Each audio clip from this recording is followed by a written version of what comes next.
British Flight Lieutenant Robert Millward records his descent into the Egyptian capital, Cairo.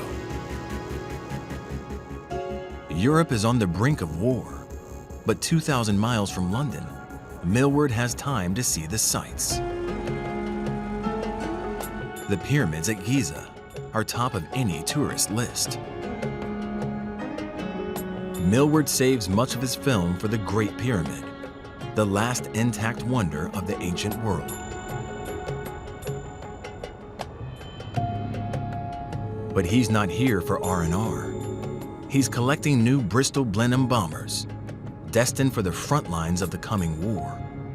The British have maintained a colonial presence in Egypt since the late 19th century.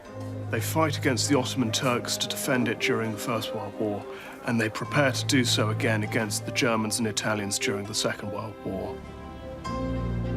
The jewel in Egypt's crown is the Suez Canal. The Suez Canal is the lifeline of the British Empire. It's the link between the British Isles and that gigantic Asian empire that sustains Britain. Ships carrying oil from Iran, food from India, or troops from Australia can use the canal as a shortcut between the Indian Ocean and the Mediterranean. It saves a 2-week detour around Africa on each trip.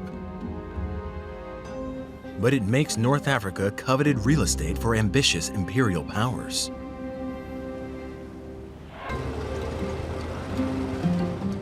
Mussolini orders his troops to invade Egypt.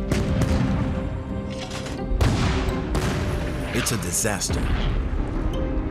Mussolini's armada is a far cry from Hitler's Wehrmacht. Much like their plumed helmets, their equipment dates back to an earlier era. Instead of a blitz, their tactics rely on static encampments and a slow advance. Just 30,000 British soldiers push 150,000 Italians back into Libya. It was a complete walkover. I saw thousands of Italian prisoners delighted that the war was over.